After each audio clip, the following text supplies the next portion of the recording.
저는 오늘 예수님 부활의 첫 증인이라는 제목으로 말씀을 좀 드리려고 합니다.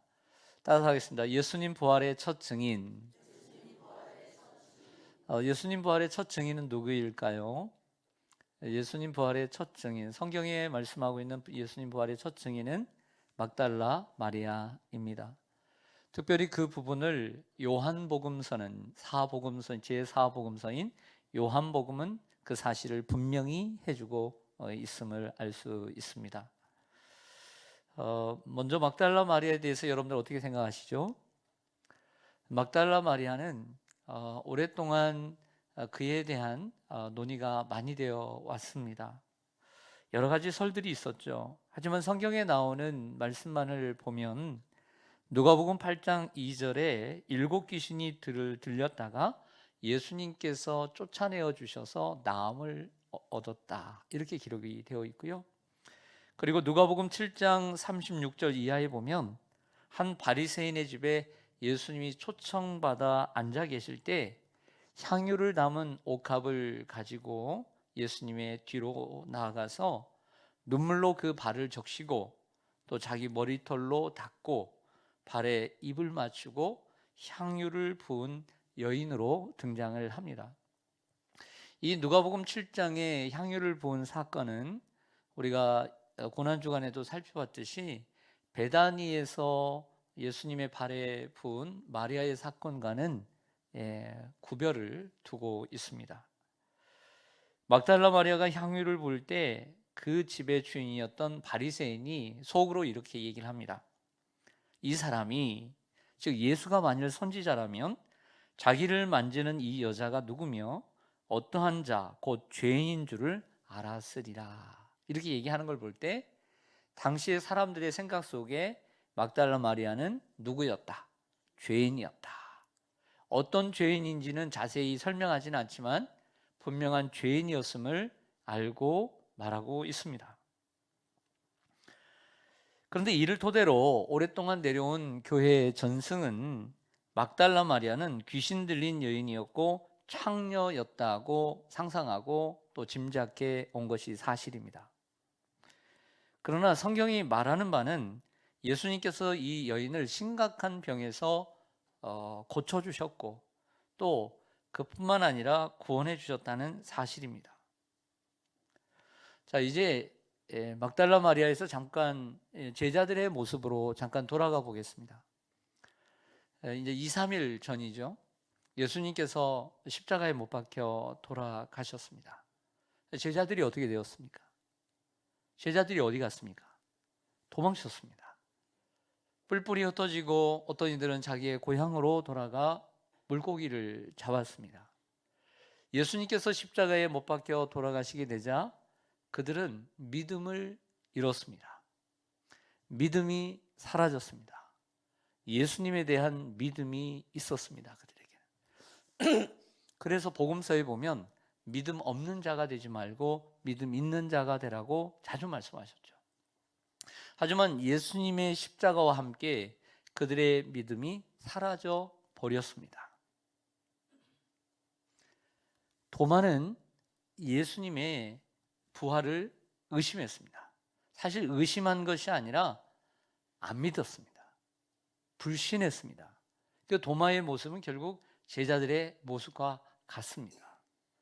예수님에 대한 신뢰를 넘어서 예수님이 하나님의 아들이시고 메시아라고 하는 믿음이 십자가와 함께 무너져 내렸고 사라져 버렸어요, 사실. 그러기 때문에 흩어졌던 것이고 도망쳤던 것이었죠. 그런데 그 예수님의 제자들에게는 믿음만 사라진 것이 아니라 예수님의 십자가와 함께 소망도 사라졌습니다.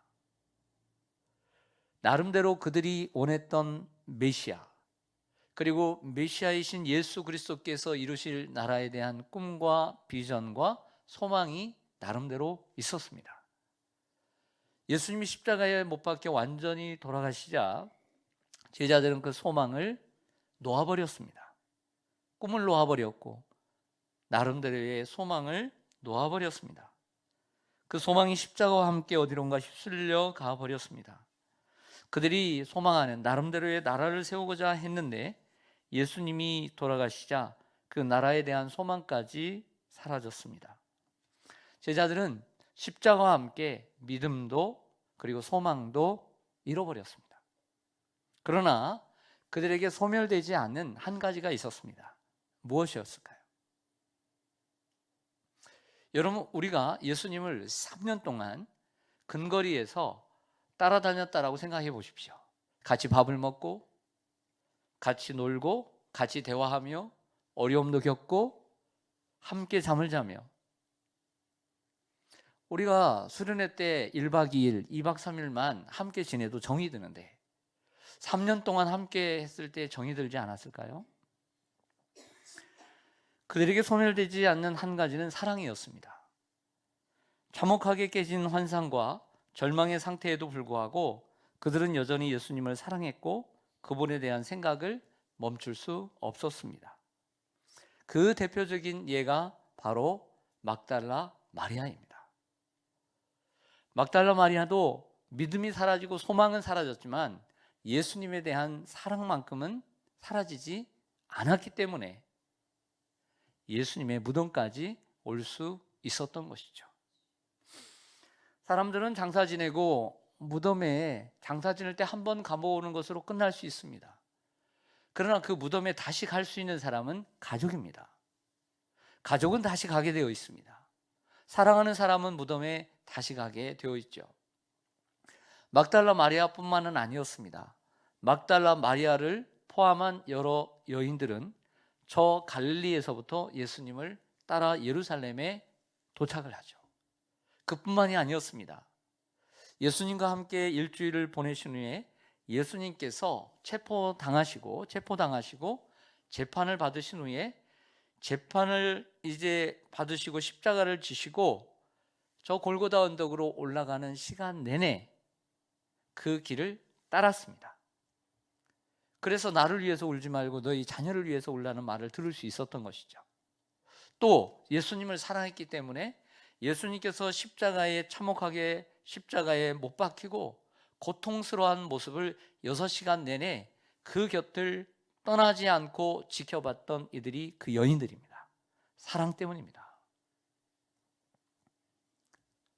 사람들은 두려워하고 제자들은 두려워하고 떠났습니다. 하지만 막달라 마리아는, 여인들은 남았습니다. 그뿐만이 아니었습니다.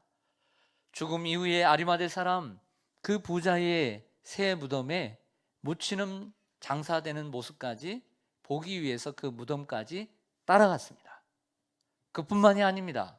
사랑했기 때문에 주님 부활하신 이 안식구 첫날에 향품을 발라드리기 위해 쫓아왔던 것입니다. 이게 사랑이 아니고 뭘까요? 이런 열심이 그냥 날까요? 예수님께서 십자가에 못 박혀 돌아가신 날은 안식일 전이었습니다. 저녁 해가 질 때까지는 물건을 살 수 있었고 사람을 옮길 수 있었습니다. 장사도 지낼 수 있었습니다. 그래서 그때 장사 지낸 후에 이 여인들이 한 것은 예수님의 향품을 발라드리기 위해 가게에 들려 향품을 구입하는 것이었습니다. 그리고 안식일에는 물건을 구입할 수가 없었던 것이죠.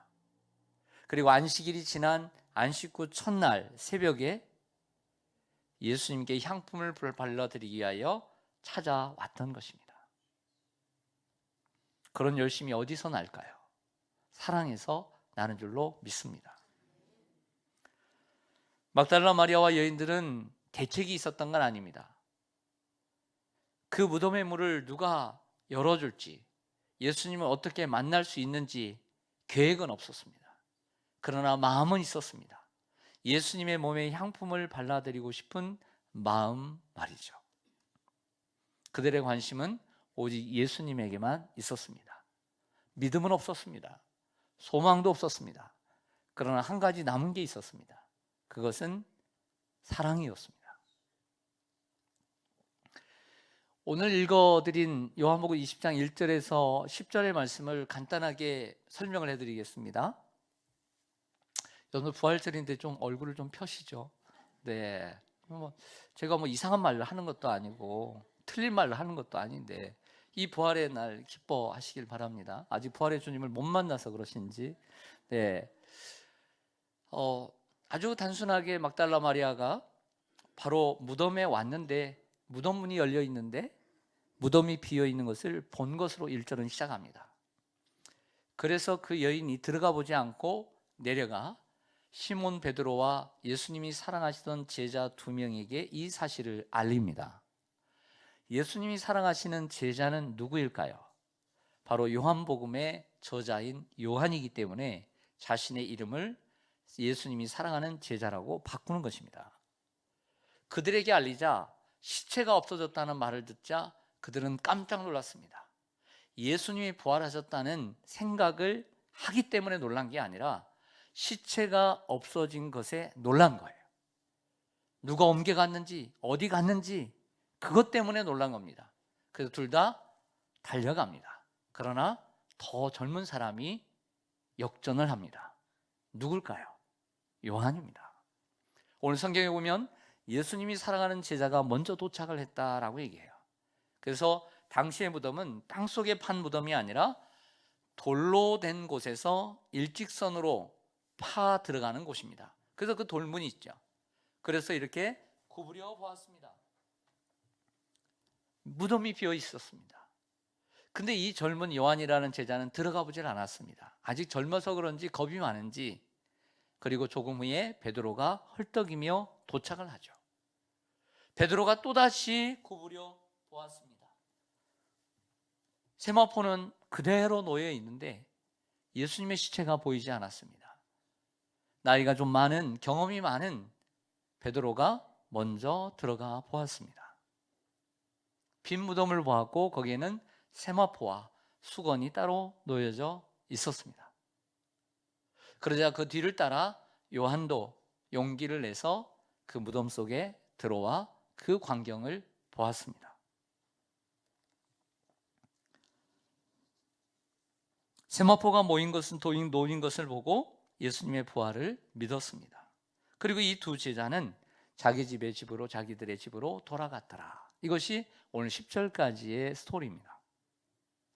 그런데 11절부터 제가 읽어드리진 않았지만 요한복음 20장 11절부터 어떤 스토리가 나오냐면 막달라 마리아가 부활하신 예수님을 만나는 진짜 스토리가 여기에 나오게 해요. 저 동네 내려가서 제자들에게 말하고 난 다음에 가만히 있을 수 있잖아요. 근데 다시 혼자 올라와요. 오늘 스토리를 보면 혼자 올라옵니다.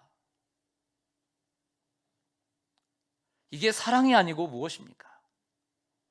옛날에 우리 부모님들 돌아가시면 어디에 묻힙니까? 먼 곳에, 산속에, 그 새벽에 불빛도 없고 가로등도 없고 아무것도 없는 그곳에, 그 무덤에 갈 수 있는 것은 사랑입니다. 다시 땀을 흘리며 막달라 마리아가 올라왔습니다. 막달라 마리아도 다시 몸을 구부려 안을 보았습니다. 그러니까 예수님의 세마포 옷, 그 시체가 묻어있는 그 놓여있던 양쪽에 두 천사가 그곳에 서 있었습니다.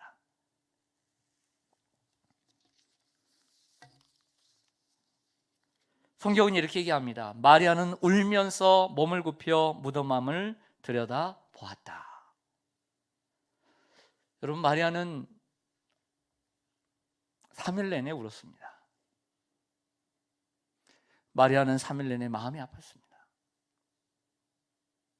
3년 동안 함께 하신 예수님, 자신의 그 7 귀신을 내쫓아 주시고 이 죄인을 선대해 주신 예수님, 그 예수님을 따라 갈릴리에서부터 내려와 예수님이 재판을 받으시고 십자가를 지고 골고다로 올라가는 것을 보았습니다.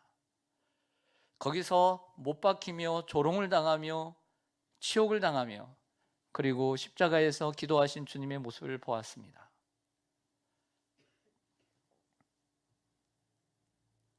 그 상황을 직접 본 그 여인의 마음속에 밥맛이 있겠습니까? 잔맛이 있겠습니까?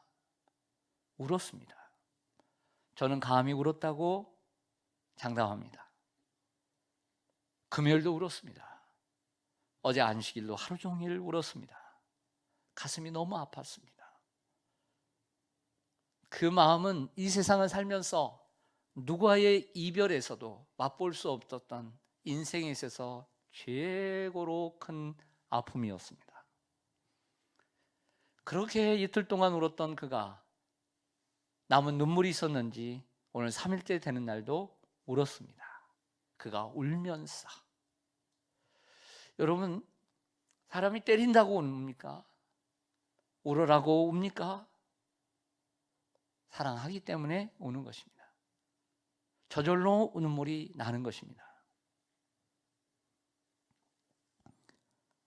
그때 무덤 안에 두 천사가 나타나 마리아에게 말합니다. 어찌하여 우느냐? 똑같은 얘기를 합니다. 어찌하여 우느냐? 마리아가 대답합니다. 예수님의 시체를 옮겨두었으면 어디에 옮겨두었는지 좀 가르쳐 주세요. 그때 예수님이 뒤에 서 계셨습니다. 놀라운 장면이 등장합니다. 처음에는 예수님 알아보지 못했습니다. 동산지기인 줄 알고 또 얘기합니다. 예수님은 낯선 남자에게 관심이 없었습니다. 오직 예수님에게만 관심이 있었습니다. 예수님의 시체를 어디 두었다면, 옮겨 두었다면 제발 어디 두었는지 좀 가르쳐 주세요 라고 또 예수님에게 얘기합니다. 그때 예수님께서 그제서야 예수님인 것을 발견합니다. 무엇 때문에 발견하냐면요, 그 전에 대화 속에서는 발견하지 못하고 그 모습 속에서 발견하지 못합니다. 부활하신 모습은 좀 달랐던 것 같아요. 하지만 이 말 때문에 깨닫게 됩니다. 마리아야, 마리아야. 성경을 보니까 마리아야, 이 부름에 그가 예수님인 줄 알고 라보니요, 선생님이라고 불렀습니다. 예수님께서도 똑같이 말했습니다. 뭐라고 말했냐면 왜 우느냐, 누구를 찾느냐. 마리아는 눈물이 많았어요. 예수님이 십자가에 못 박혀 돌아가신 그 상황을 보고, 그리고 나를 처음 만났던 그 순간부터 3년 동안 함께했던 순간들을 주마등처럼 이렇게 되짚어 보면서 그 예수님에 대한 사랑이 그치질 않았어요. 그리고 결국 부활의 주님을 만나게 되었습니다. 할렐루야. 결국 예수님을 향한 사랑이 부활의 주님을 만나게 했던 거죠. 예수님을 향한 뜨거운, 인간적일지 모르지만 그 사랑을 가지고 있었기 때문에 부활의 첫 증인이 될 수 있었어요. 여러분, 우리가 주님을 사랑해야, 믿음이 좀 적을 수도 있어요. 소망이 좀 작을 수도 있어요. 하지만 사랑이 주님을 만나게 하는 거예요. 사랑이 이 자리에 나오게 하는 거예요. 사랑이 주님을 위해서 삶을 드리게 하는 거예요. 다른 사람이 하지 않는 것을 내가 할 수 있게 하는 거예요. 사랑이 무덤을 찾을 수 있게 하는 거예요. 사랑이 향품을 사두게 하는 거예요. 사랑이 마음을 아프게 하는 거예요. 사랑이 눈물을 흘리게 하는 거예요. 사랑이 영광을 얻게 되는 거예요. 사랑 때문입니다. 그래서 사도 바울은 고린도 교회에 고린도전서 13장 13절에 이런 말을 했습니다. 그런즉 믿음, 소망, 사랑, 이 세 가지는 항상 있을 것인데 그 중에 제일은 사랑이라. 사람들 중에는, 우리 말고요, 저 밖에 세상의 사람들 중에는 믿음도 없고 소망도 없고 사랑도 없는 사람들이 있을 수 있습니다. 그런 분들에게 사랑부터 시작해 보라고 말씀드리고 싶어요. 사랑부터 알고 사랑부터 깨닫고 사랑을 해보라고 말씀드리고 싶어요. 왜냐하면 우리가 죄인 되었을 때에 그리스도께서 우리를 위하여 죽으심으로 하나님께서 우리에 대한 자기의 사랑을 확증해 주셨기 때문이에요.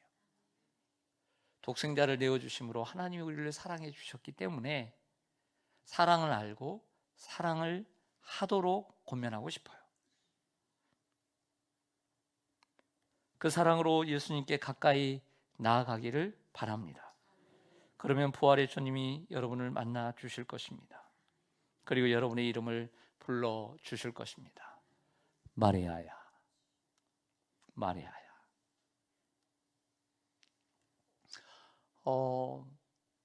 어떤 분은 믿음이 중요하다고 생각할 수 있습니다. 어떤 사람은 소망이 중요하다고 생각할 수 있죠. 중요합니다. 근데 여러분, 저도 신앙생활은 이제 50년 가까이 되는데 초등학교 때부터 주님 믿었으니까, 하지만 제가 믿음도 더 컸을 것입니다. 소망도 더 커졌겠죠. 하나님에 대한 말씀을 더 연구하고, 연구하면 연구할수록 더 연구할 것이 더 많아지고 더 재밌습니다. 하지만 믿음도 커지고 소망도 커지겠죠. 그러나 아무리 주님에 대한 믿음이 커지고 소망이 커진다 하더라도 주님을 향한 사랑이 작아진다면 그 믿음이 무슨 소용이겠고, 그 소망이 어떤 소망이 되겠습니까? 그 전보다 내가 주님을 사랑하는 마음이, 주님을 열렬히 찾는 마음이, 그 사랑이 줄어든다면 내 신앙생활은 살아서 성장하는 것일까요? 줄어드는 것일까요? 줄어드는 것이죠. 그래서 저와 여러분이 신앙생활하면서 더욱 주님을 사랑하는 마음이 가득하게 되기를 원합니다. 그래서 나를 사랑하는 자들이 나의 사랑을 더 입게 되는 것이고, 나를 간절히 찾는 자가 나를 만나게 되는 줄로 믿습니다. 사랑하기 때문에 간절히 찾는 것입니다. 간절히 찾게 되면 주님이 만나주시고 더 사랑을 주실 줄로 믿습니다. 오늘 예수님의 부활의 첫 증인은 누구였습니까? 막달라 마리아라고 요한은 분명하게 증언합니다. 왜 그가 예수님을 만날 수 있었습니까? 사랑 때문입니다. 믿음은 사라졌을지 모르고 소망도 무너졌을지 모르지만 그 예수님에 대한 사랑은 끊임이 없었던 것이죠. 그 사랑을 가지고 있으면 우리가 주님을 만나게 되는 줄로 믿습니다. 이 부활의 주님, 더 그 크신 하나님의 사랑을 깨닫고 예수님의 사랑을 느끼면서 부활의 기쁨, 부활의 주님을 더 오늘 아침부터 막달라 마리아처럼 올라온 여러분, 더 많이 주님을 느끼시고 그 부활의 주님을 더욱더 체험하시고 그 부활의 생명과 소망을 더욱 누리시며 사시기를 주님의 이름으로 간절히 소망합니다.